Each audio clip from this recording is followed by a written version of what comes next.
Hello বন্ধুরা, Tania cooking চ্যানেলে আপনাদের সবাইকে স্বাগত। আজকে আমি আপনাদের জন্য খুব সহজভাবে একটা মালাই রেসিপি নিয়ে চলে এসেছি, যেটা খুব অল্প উপকরণ দিয়ে খুব সহজেই বাড়িতে বানিয়ে নিতে পারবেন, তাও আবার কোনো আগুন বা গ্যাস ওভেন ছাড়াই। খুব অল্প উপকরণ দিয়ে কিন্তু খুব সহজভাবে এটা বাড়িতে বানিয়ে নিতে পারবেন খুব কম খরচে। তা বাড়িতে যদি কোনো গেস্ট আসে, তাহলে কোনো মিষ্টি যদি না থাকে, তাহলে কিন্তু ঝটপট কিন্তু আপনারা এই রেসিপিটা তাদেরকে বাড়িতে বানিয়ে পরিবেশন করতে পারবেন। তো চলুন বেশি দেরি না করে ভিডিওটা শুরু করা যাক, আর ভিডিওটা পুরো দেখবেন স্কিপ না করে। এখানে আমি নিয়েছি আমুল ফ্রেশ ক্রিম, নিয়েছি ছোট প্যাকেটটা, আর নিয়েছি এখানে কিছুটা কাজু আর কিছুটা আমন্ড বাদাম নিয়েছি,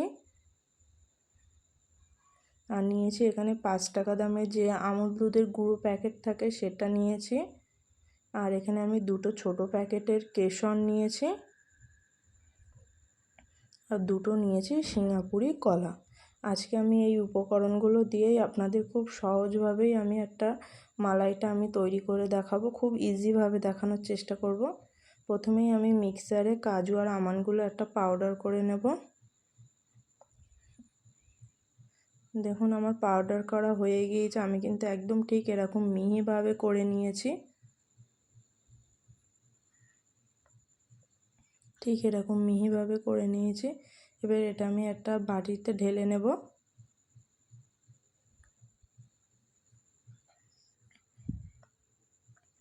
আমি আবারও একটা বড় মিক্সি জার নিয়েছি, এবার এর মধ্যে আমি কলাগুলোকে ছোট ছোট করে স্লাইস করে কেটে নেব।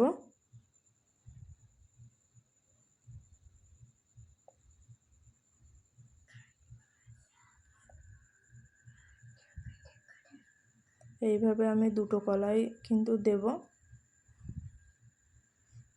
এই রেসিপিটা যদি আপনাদের ভালো লাগে, তাহলে অবশ্যই আমাকে কিন্তু কমেন্ট করে জানাবেন। এবার এর মধ্যে আমি আমুল ফ্রেশ ক্রিমটা দিয়ে দেবো।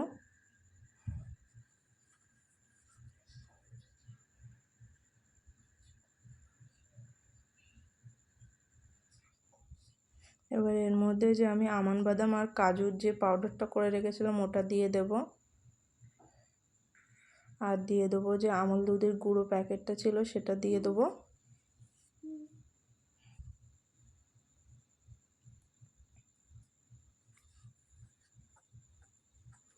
দেখুন আমি পেস্ট করা হয়ে গিয়েছে। এবার এর মধ্যে আমি 1 বাটি চিনি দিয়ে দিচ্ছি, দিয়ে একটু মিক্স করে নেব।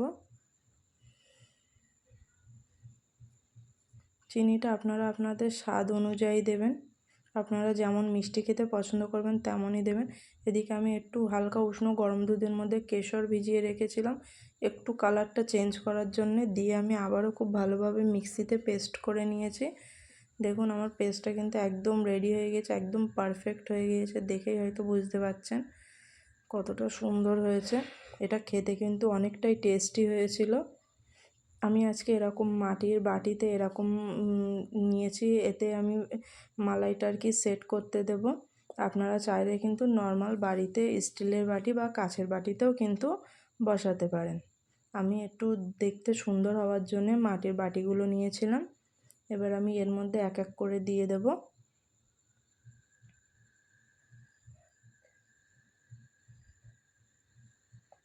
এইভাবে আমি সবগুলো বাটিতে দিয়ে নেব।